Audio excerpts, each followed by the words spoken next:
తాత ఆస్తి మనవడి జీవితాన్ని మార్చేసింది. తండ్రి చేయలేని పని చేసిన మనవడు ఎట్టకేలకు 80 ఏళ్ల క్రితం తాత భూమిలో రహస్యంగా దాచిపెట్టిన నిధిని వెతికితీశాడు. బయటపడిన బంగారు నాణాలు, వెండి పాత్రలను చూసి అతని ఆనందానికి అవధులు లేకుండా పోయాయి. ఎందుకంటే 80 ఏళ్ల నాటి వాటికి ప్రస్తుతం అంతర్జాతీయ మార్కెట్లో మిలియన్ల డాలర్ల విలువ ఉంది. మనవడు మాత్రం ఈ నిధి కేవలం బంగారం కాదని, ఇది 80 సంవత్సరాల తర్వాత నేల నుంచి ఉద్భవించిన ఒక కుటుంబం కథ అని చెబుతున్నాడు. అయితే ఈ మొత్తం ఎపిసోడ్లో తాత భూమి లోపల దాచిపెట్టిన నాటి స్టోరీ ఫుల్ హైలైట్ అయింది. మరి ఆ స్టోరీ ఏంటి? ఎందుకని అతడు బంగారం, వెండి వస్తువులను భూమి లోపల రహస్యంగా దాచిపెట్టాడు? Let's watch.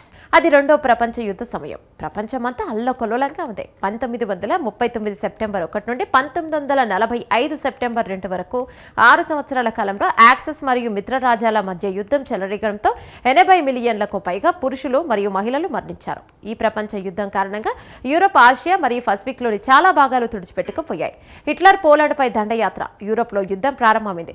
రాడికల్ జాతీయవాదం పెరగడం, యుఎస్ ఒంటరితనం ప్రపంచ శక్తి సమతుల్యతను కొనసాగించడంలో వైఫల్యంతో పాటు మొదటి ప్రపంచ యుద్ధం అన్ని యుద్ధాలను ముగించే యుద్ధమని తప్పుగా భావించడం ప్రపంచవ్యాప్తంగా ఉన్న దేశాలను రెండో యుద్ధంలోకి నెట్టాయని నిపుణులు భావిస్తుంటారు.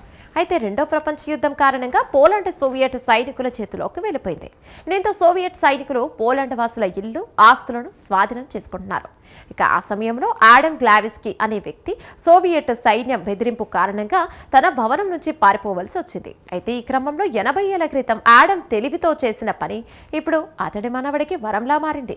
యుద్ధ భయంతో అందరూ ఆస్తులు, బంగారం, విలువైన వస్తువులన్నీ వదిలేసి ప్రాణాలు నిలబడితే చాలు అన్నట్టు పారిపోతే ఆడమ్ మాత్రం తన భవిష్యత్తు తరాల కోసం ఆ సమయంలో కూడా ఆలోచించాడు. 1939లో ఆడమ్ గ్లాజెస్కీ సోవియట్ సైన్యం బెదిరింపు కారణంగా పోలాండ్లోని తన ఇల్లు వదిలేసి వేరే దేశానికి పారిపోయేటప్పుడు అతడి దగ్గర బంగారు నాణాలు, వెండి వస్తువులు, ఆభరణాలున్నాయి. వాటిని తీసుకొని వెళ్లడం సాధ్యం కాదు. దాంతో వాటిని అతడు తన భవనానికి సమీపంలో పెద్ద గొయ్యి తవ్వి పాతిపెట్టాడు. కానీ యుద్ధం ముగిసిన తర్వాత ఆడమ్ తిరిగి పోలాండ్ వెళ్ళలేకపోయాడు. అయితే భవనం శిథిలావస్థకు చేరుకున్నప్పటికీ తాను పాతిపెట్టిన నిధి మాత్రం సురక్షితంగా ఉంటుందని అతడి నమ్మకం. ఇక ఆడమ్ చనిపోయే ముందు తన కొడుకు గుస్తావన్కు నిధి ఉన్న చోటు గురించి చెప్పాడు. తండ్రి చెప్పిన గుర్తుల ఆధారంగా గుస్తావ్ ఒక మ్యాప్ను రెడీ చేశాడు. అయితే అతడు కూడా తన జీవిత కాలంలో పోలాండ్ వెళ్ళలేకపోయాడు. ఆ మ్యాప్ ఇటీవల అతడి కొడుకు జాన్ గ్లావిస్కీకి దొరికింది.